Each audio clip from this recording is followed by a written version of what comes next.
La guerra tiene intereses y que la guerra tiene dueños. Las armas, los helicópteros, los aviones, los misiles, las minas, la tecnología de guerra, las comunicaciones. La guerra es un negocio y es un negocio de muchos. Los muchos que están metidos en la guerra, la mayoría, son extranjeros. El tema de los laboratorios químicos, los insumos, todo el tema de la coca, el narcotráfico. Cuando el presidente habla de la paz, surge la pregunta, ¿cuál paz? ¿La de verdad o la de mentira? Y la paz de la guerrilla, ¿qué porcentaje tiene que ver con estos negocios de la guerra, con los dueños de la guerra? A ver, Alex, déjeme contextualizar un poquito las cosas. Yo nunca he trabajado con gobierno en función de la paz.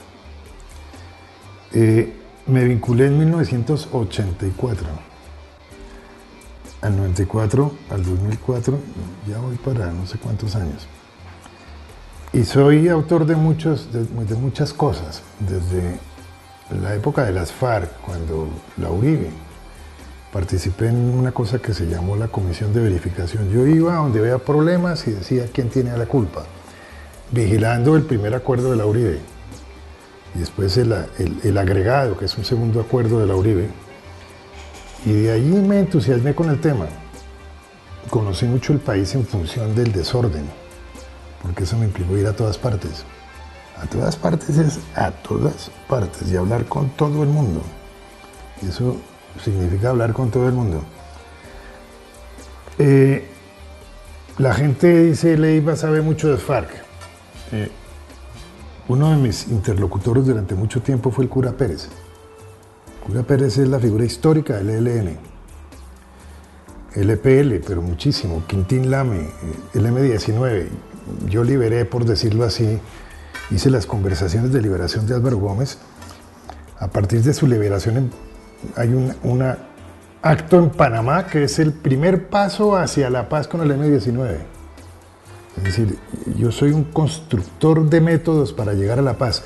Los negociadores ya son otra cosa, el gobierno negocia. Y así hasta nuestros días. Yo me tomé una embajada, la embajada de Venezuela, acompañado de guerrilleros, para producir los diálogos de Caracas. Curiosamente ahora el negociador principal en representación del gobierno no es el alto comisionado, el doctor Jaramillo, sino el doctor de la Calle. De la Calle era el ministro del Interior cuando el presidente Gaviria, y su misión es ir a Caracas a dañar los diálogos. La misión de él fue impedir que la guerrilla pudiera entrar a la constituyente.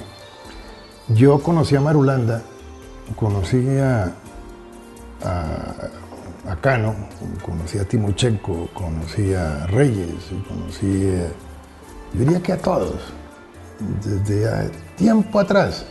Y lo mismo con el ELN, tengo unas magníficas relaciones con la gente del ELN. He trabajado con ellos, he estado en el exterior, trabajando en función de paz.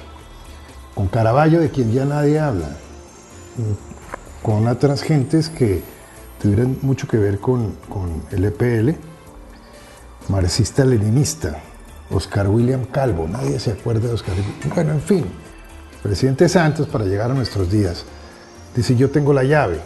El que le insinúa que él tiene la llave soy yo en una carta privada que nadie conoce. Simplemente es una parte, yo me comprometí con él a no darla a conocer jamás, y no lo voy a hacer. Pero sí hay un rengloncito donde le digo, recuerde que usted es el que tiene la llave, no soy yo. Pero la llave para iniciar los procesos. La llave grandotota es cómo hacer de un proceso que se inicia un éxito total. La paz.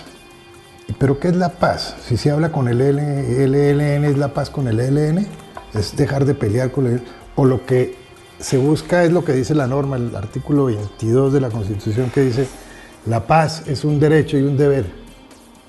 Pero es una connotación universal, es decir, es para todos los colombianos, es un mandato constitucional que invoca no solamente el entendimiento con las FARC, con el ELN, sino un conjunto de situaciones que son las que llevan a ese fenómeno de la paz, que es la que permite fundamentalmente vivir en libertad y vivir en democracia.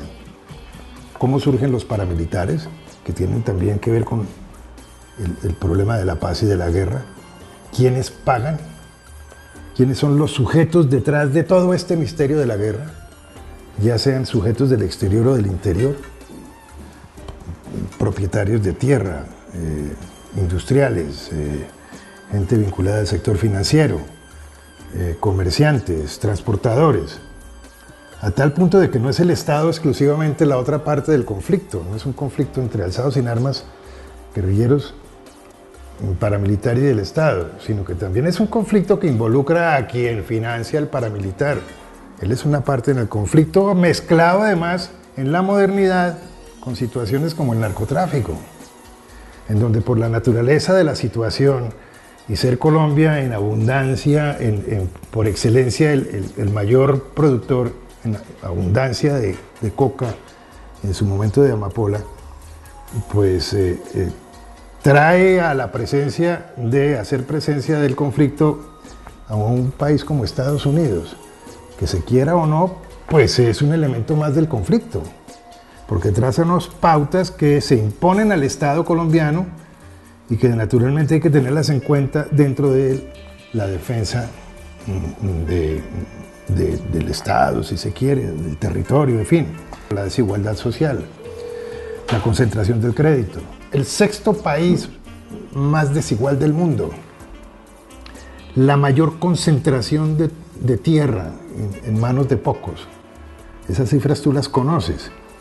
El 6-7% de la población es dueña de no sé cuánto, de golpe del 90% de la tierra apta para trabajar fundamentalmente. No se puede hablar del tema de la tierra sin llegar a la necesidad de replantear una nueva estrategia, una nueva reforma agraria. En el manejo de la desigualdad económica, pues se requiere toda una reforma del aparato financiero. Los TLCs, la verdad es que acabaron con el sector agropecuario. Ya no somos competitivos, antes no lo éramos, mucho menos ahora. La paz tiene que ver con una reorganización del Estado, tiene que ver con una visión social del trato con las gentes, tiene que ver con la movilidad social, tiene que ver con la oportunidad. No basta ser libre, sino es necesario tener las condiciones para hacer uso de la libertad. Obviamente hacer de lado lo que es la violencia. Este es un país que tiene uno de sus recursos naturales para poder vivir es la sangre. Aquí eso es una cosa tremenda, desde 1947, 46. Algunos dicen que la violencia comenzó en el 48, otros señalan que pudo haber sido en el 46, 45 en Santander, en fin. La paz tiene que ver con un vuelve y juega. Eso es lo que yo veo en términos muy vagos y generales como para poner el tema sobre el tapete. Álvaro, yo pienso, para partir de ese tema general, yo pienso que todo este tema de la paz del presidente Santos es un tema relacionado con su deseo de ser reelegido. Y me parece que el expresidente Uribe, digamos, lo tenía en jaque, un poco por todo lo que el presidente se anticipó, porque la reforma de la justicia salió mal, porque la reforma tributaria se cayó, en fin, una serie de hechos políticos que pusieron al presidente en aprietos. Las encuestas lo demostraban, y digamos que en esa pelea entre ellos dos, en mi opinión, la iba ganando el expresidente Uribe. ¿Qué piensas de eso? A ver, esa es una visión de coyuntura que evidentemente está ahí. Yo conocí a Santos tocando estos temas ya hace algunos años. Habló con Raúl Reyes por su lado. Un buen día fui a donde Raúl Reyes y me dijo, adivine con quién conversé. ¿De quién? Juan Manuel Santos. Después me hizo unas propuestas para que le colaborara en algunos aspectos de una idea que él tenía alrededor de la necesidad de la paz. Eso se consideró un acto casi de subversión contra el gobierno del presidente Samper. Se habló de la conspiración. Todo en función de una idea de paz que tenía Juan Manuel Santos. Yo no puedo decir que él no haya pensado de tiempo atrás en la paz, y durante el proceso de Andrés Pastrana se vinculó. Primero trabajó en un grupo que se llamaba La Sala de Situación con Naciones Unidas, ahí estuve yo, trabajé con él y él le notaba a uno que era amigo del proceso de paz. Sin embargo, siempre se acercaba a esos procesos de paz en función de una coyuntura electoral. Eso es así, de una aspiración presidencial. Cuando yo comienzo a trabajar con él en función de la paz, él era precandidato a la presidencia de la República y se juega esta carta de la paz. Después noto que la paz sí tiene un peso específico en su voluntad política en función de una estrategia, la toma como estrategia. Yo la verdad no comparto sus procederes, pero no soy nadie para juzgar. Yo, por ejemplo, no hubiera matado a Reyes en función de una necesidad electoral, como tampoco hubiera dado de baja a mi interlocutor en el momento en que estoy conversando con él, para dar la sensación de que soy muy fuerte. Pero si él lo quiere hacer, pues él es el jefe del Estado. Siempre la razón de Estado justifica muchas cosas. En otros momentos lo acompañé. Ahora creo que él sí tiene una competencia con el presidente Uribe. Creo que ambos están equivocados.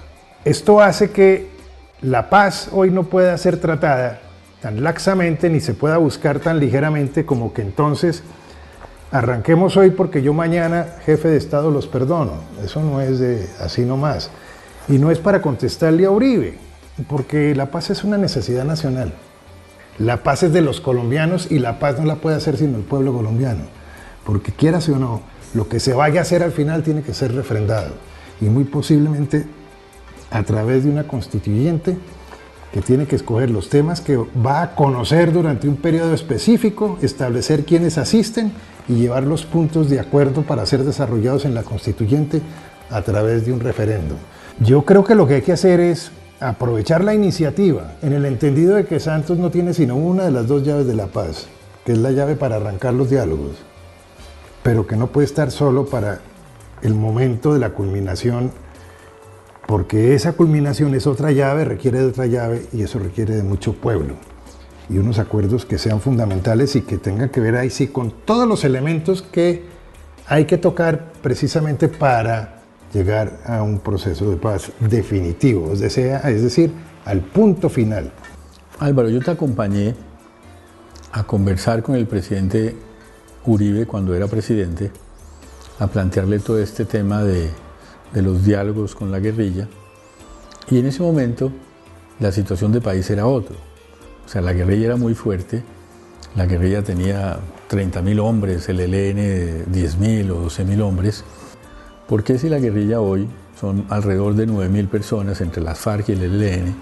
Porque ahora hay que negociarlo. Entonces ahora les vamos a dar casa, carro y beca. Entonces la gente se pregunta, bueno, ¿y cuál es la paz que vamos a hacer? Ahora decidimos hacer una paz con la guerrilla que la sociedad tiene que pagar a un costo inmenso. A ver, mira, hablemos primero de los números. 9.000 guerrilleros. No, yo creo que son muchos más. Pero tampoco se necesitan demasiados. 9.000 hombres es mucha gente, pero no son 9.000. Mira, cuando se habló de los paramilitares, se dijo que había 16.000 paramilitares y se desmovilizaron 70.000. Vamos como en 80.000. En desmovilizados vamos en una cifra superior a los 100.000. Guerrilleros son muchos. Y la guerra de guerrillas no requiere de una militancia abundante en armas. Requiere de apoyos en las ciudades, requiere de simpatizantes, requiere de momentos propicios para hacer de un evento trágico una cosa de mucho calado desde el punto de vista del dolor y de la presentación al público. Yo creo que están golpeados, pero que no están derrotados y que el daño que pueden hacer es muy grande. Hablando con Jacobo Arenas alguna vez, con él yo tenía ejercicios de mucha confianza, hablé durante muchísimas horas. Le pregunté, bueno, ¿y ustedes cuántos frentes tienen? Y me dijo, ¿cuántos quiere? Pero eso no es lo importante. Lo importante es que esa es una realidad que ha causado un daño monstruoso durante muchísimos años y que mantiene la misma línea de conducta y así la situación de hoy sea completamente distinta a la de esas épocas de los 80s, de los 70s, incluso antes. Mantienen un mismo discurso porque ellos se mueven a través de conferencias y las gentes de hoy son las mismas y tienen las referencias a sus conferencias. A veces se molestan porque yo les digo que se parecen a los cristianos, que uno les habla y dice es que el versículo tal, no sé qué, señala tal, ellos dicen la conferencia tal y pascual. Hoy en las conversaciones hablan de la política agraria, es la misma que explicaba Jacobo Arenas antes de su muerte, y él muere durante la época de la Constituyente. De tal manera que ahí va a haber unos discursos duros, doctrinarios, antiguos, algunos no tan difíciles, pero son unos discursos frente no al gobierno, sino a una sociedad que se escandaliza. Es que aquí todo el mundo está vinculado. Ahí sí que el que no esté vinculado, que levante la mano.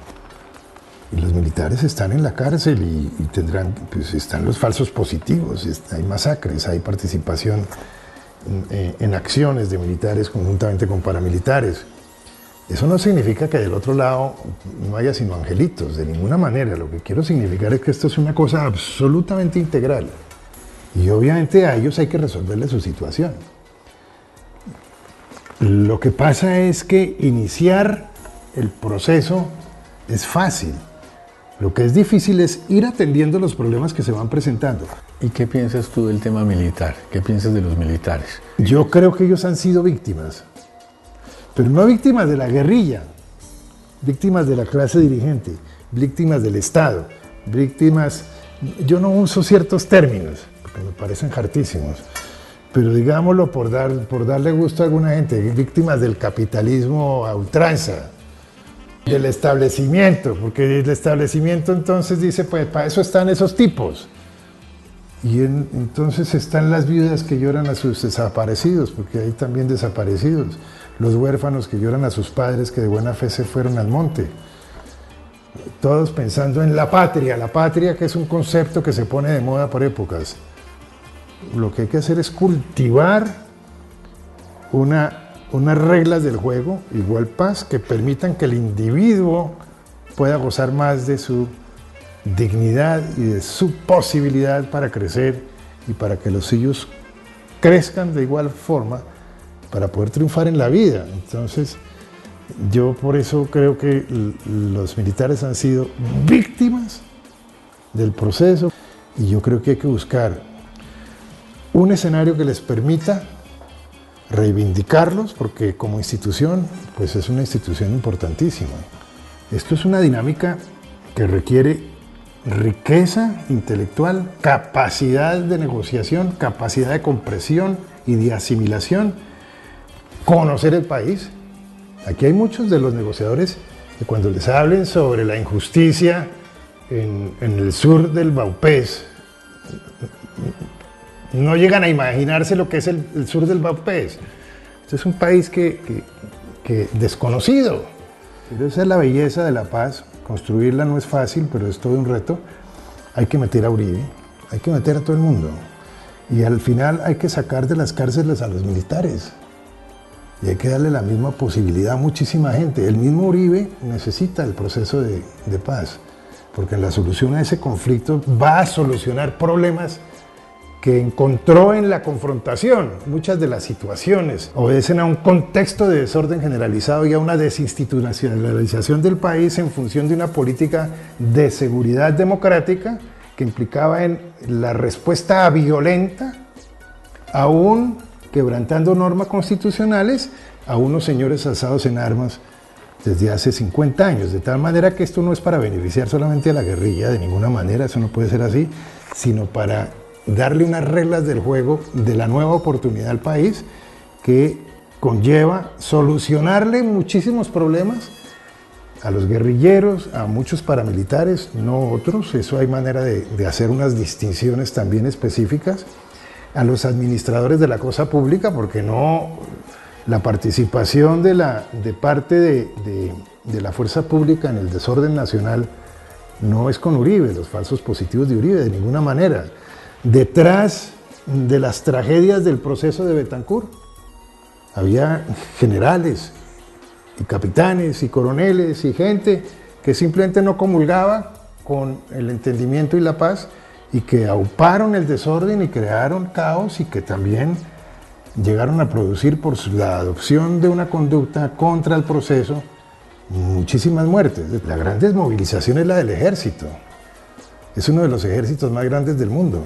Si hay paz, ¿para qué tienes 500.000 hombres alzados, o no alzados en armas, sino con armas? Entonces también ahí se requiere una visión del qué hacer con esos muchachos que todos los días ven que se les va a acabar el quehacer. Hay unos profesionales de la guerra, que llaman el soldado profesional. Desmovilizar 500.000 hombres que tiene Colombia en armas, ese es un problema económico, pero grave, delicado. Y no solamente toca con los elementos que portan, es decir, abastecer a un ejército es todo un negocio, sino toca también con qué ponerlos a hacer, de tal forma que esa es otra respuesta que se le tiene que dar al pueblo colombiano. ¿Qué va a suceder? Hay personas, analistas políticos, que dicen que este proceso de paz, metafóricamente, es una orden de los americanos. O sea, los americanos se aburrieron de esta guerra, que no conduce a nada. Ellos domésticamente tienen problemas de déficit, en fin. En tu opinión, ¿qué papel juegan, positiva o negativamente, los americanos en una decisión de gobierno como estas? ¿Necesita el gobierno colombiano, comillas, una autorización para poder avanzar en un proceso de esto? No, yo no creo, de ninguna manera, todo lo contrario. Yo creo que allá permiten, si se quiere hacer la paz, que hagan la paz. Si quieren seguir haciendo la guerra, que hagan la guerra. El tema de ellos es el narcotráfico. El narcotráfico. Es decir, Colombia se ha venido liquidando ella misma. Los colombianos nos hemos venido matando desde 1940 y pico. Si a los americanos les hubiera interesado eso, se habría remediado, se habría resuelto de alguna forma. Ese no es el problema, ese no es el tema. El tema es el narcotráfico. Lo que sí es cierto es que el narcotráfico es un punto clave en las negociaciones, en lo que llamaban el decálogo de las soluciones de las FARC para la paz. El punto 10º era ese: una política de sustitución de cultivos y un remedio definitivo al problema de la droga. Y ahí sí tiene que estar presente los Estados Unidos. Esto no se puede hacer sin dinero, Alex. Y esto vale mucha plata. La paz tiene un costo enorme. Y por eso la paz no es solamente del gobierno, sino de todos los colombianos. Y no estamos dispuestos a meternos la mano en el bolsillo, a ser generosos. Para eso hay que comprometer a la gente. Para eso hay que señalarle al gran pueblo colombiano y a la clase dirigente cómo es que se va a negociar. Por eso la negociación no puede ser a espaldas, tiene que ser abierta. No es un tema de meterle sociedad civil. La sociedad civil debe estar presente, pero la sociedad civil es la que tiene que rogar para que le llegue algo del cielo. Aquí lo que hay que meter es a los ricos, a los que han hecho parte de la guerra, a los que han financiado a los paramilitares. Esos son los que tienen que estar allí presentes. De tal manera que yo sí creo que el momento es interesante, porque hay que aprovecharlo. Que el doctor Santos lo que tiene es un interés electoral. Pues abundemos en presencia de algunos y en gestión y en ideas para que se trunque ese propósito que se limita en lo electoral y se torne en un propósito de paz integral. Y yo creo que eso es posible. La paz proviene de la soberanía nacional. Va a llegar un momento en que el pueblo soberano va a tener que manifestarse. Y va a tener que manifestarse en materia grave, en materia de responsabilidad del Estado y en materia patrimonial. Y yo creo que esa es a donde se encuentra la llave definitiva para la solución total. De tal manera que insisto en que hay dos llaves. La que tiene Santos, porque ha podido no iniciar el proceso. Esa es una llave chiquita.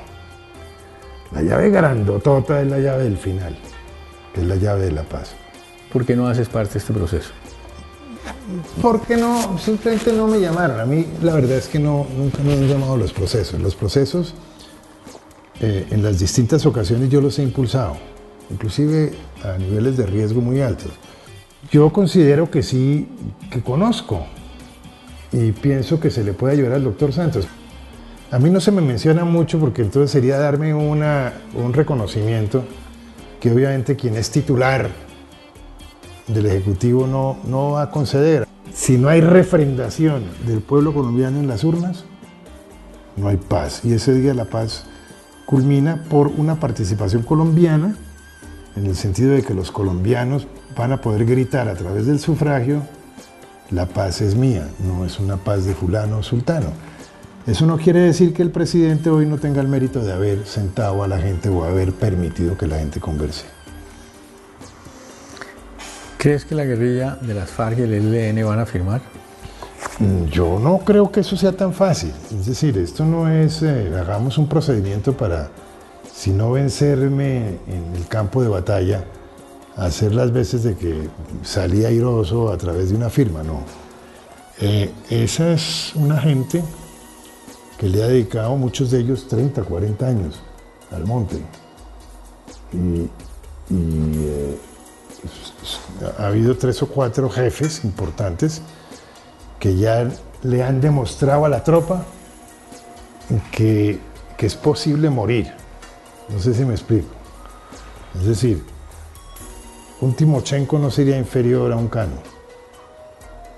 Cualquiera concepto que uno tenga, que el mono Jojoy es espantoso, pero se plantó y se hizo matar. Yo creo que cualquiera otro de los que están dialogando están dispuestos a dejarse matar. Y que finalmente se diga que hubo una causa que falló y que fue aniquilada. Eso es absolutamente posible. De tal manera que no creo que porque se sientan acorralados tengan afán de firmar. Aquí además hay un juego muy interesante que va más allá de la política colombiana. Y que te repito, está Chávez de por medio. De tal manera que juega un papel fundamental. Él es un bolivariano. Yo no estoy señalando que las FARC le estén ayudando a Chávez o que Chávez necesite la ayuda. En fin, pero sí hay una confluencia de intereses. Chávez tiene mucho que ver con el fenómeno, con la paz. Pero no es Chávez, es el eje Chávez-Cuba. Pero no es solamente Chávez-Cuba, sino mucho más allá, es Chávez y todo lo que ha conformado en América Latina y el eje con Rusia. Y toca con Irán y toca con la posición frente a los Estados Unidos. Es decir, a Chávez se le ocurre esto con su peor enemigo, que lo fue en un momento determinado, Santos, pero Chávez, ayudándole a Santos, de alguna manera le puede decir a los Estados Unidos: fíjese, le estoy ayudando a uno de sus muchachos a quitarse un problema de encima. Le estoy tocando un tema que tiene que ver con una preocupación suya, que es el narcotráfico. Y aquí está fulanito de tal que lo cogí antes de ayer haciendo una llamada por teléfono desde una cabina. Entonces ves que entran a jugar unos factores siempre en función de la paz, porque habría que preguntarse si no se hubiera dado este proceso, el famoso narcotraficante que acaban de aprender, ¿cómo se llama? El Loco Barrera, ¿lo habrían devuelto? ¿Lo habrían descubierto? Entonces lo que hay que ver es si todo esto está atado. Yo creo que lo interesante de todo esto es que hay unas ramificaciones que tocan con el mismo proceso. Este proceso de paz bien atendido, si Santos ve que deja de pensar en lo electoral, puede incidir en la suerte de México. Porque si bien es cierto que yo creo, esa es mi opinión, que las FARC no están metidos en el tráfico de la droga, sí creo que controlan zonas de producción y que cobran y que naturalmente sí han financiado todo su quehacer bélico a través de los dineros de la droga. Pero esa es una droga que va a México. El 90% del problema en materia de droga mexicana, que tiene que ver con el orden público hoy mexicano, proviene de Colombia. Entonces, el proceso de paz no es tan fácil como cree el doctor Santos, que en 6 meses yo arreglo esto y le devuelvo al país la tranquilidad. Eso no es así. Y por eso me parece muy interesante esta conversación, porque entonces comienzan a aflorar una serie de temas de los cuales todavía no ha habido conocimiento, pero que van a ir aflorando. Y la verdad es que allá hay una opinión, no estoy de acuerdo con los procedimientos, ha habido mucha sangre derramada, mucha injusticia, mucho tormento, mucha pasión, mucha radicalización, un Estado responsable, unos cuatrenios que no han sabido interpretar, pero los hechos son tosudos y eso hace parte de la historia de Colombia y es un capítulo al que hay que ponerle ahí sí un punto final, sacar la llave, porque la llave no solamente sirve para hacer la paz, sino para echarle candado definitivamente a ese trozo de historia. Muy bien, muchas gracias. Muy interesante. ¿Te llamó la atención? Mucho.